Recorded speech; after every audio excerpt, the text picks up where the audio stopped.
Sa ibang balita, kasabay ng pagdiriwang ng Araw ng Maynila, isang mega job fair ang idinao sa lungsod kung saan ang ilan sa mga nag-apply na hire on the spot. Si Luisa Erispe sa sentro ng balita live. Luisa?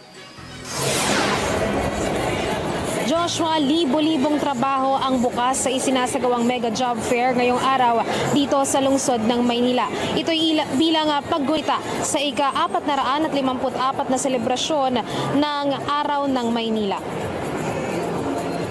Maagang pumila si Nanay Josephine sa Robinsons, Manila ngayong araw. Matapos niyang makita sa social media na may gaganaping mega job fair, ayaw niyang palagpasin ang pagkakataon na makahanap ng trabaho.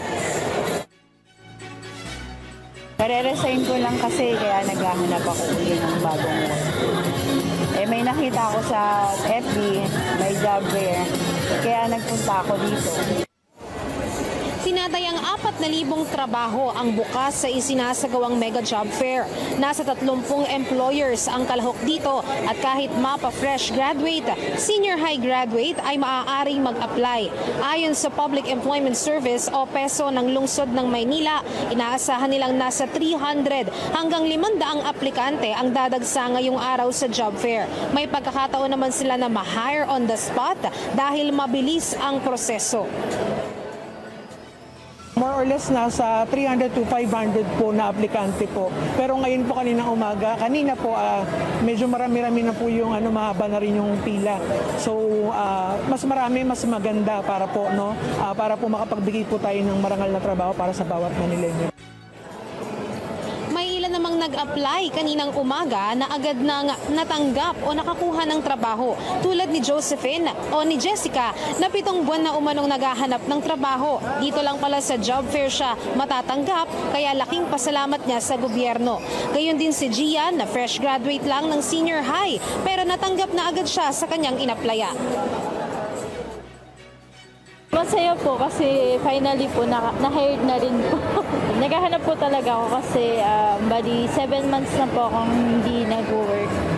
So, naghahanap na po talaga ako ng work since wala naman, yung mga anak ko po is nasa parents ko. Kaya nag-decide na rin po ako na maghanap ng work. Pagka-graduate ko po ng senior high, bigla po na talaga ako mabilis makakuha ng work. Joshua, para naman sa mga kababayan natin hahabol na makapag-apply dito sa Mega Job Fair ay magdala lang ng maraming kopya ng kanilang resume dahil maaari silang makapag-apply sa iba't ibang kumpanya. Gayon din ay magdala ng valid ID, ballpen at syempre ay pagkain. Hanggang alas 5 ng hapon, bukas itong Mega Job Fair. Ayon naman sa PESO, sakaling may mga humabol pa lagpas alas 5 ay papayagan naman nila yan basta't nakapila na. Samantala sa ngayon, bukod dito sa Mega Job Fair ay meron ding mga booth ang ilang ahensya ng pamahalaan para dun sa mga nais mag-ayos naman ng kanilang requirements tulad ng Pag-ibig at SSS at meron ding booth ang Manila Police District para naman sa mga nais mag-ayos ng police clearance.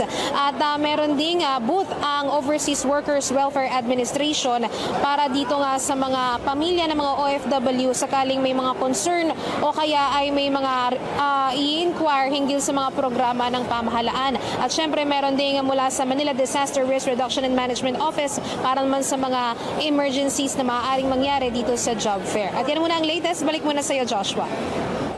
Maraming salamat, Luisa Erispe.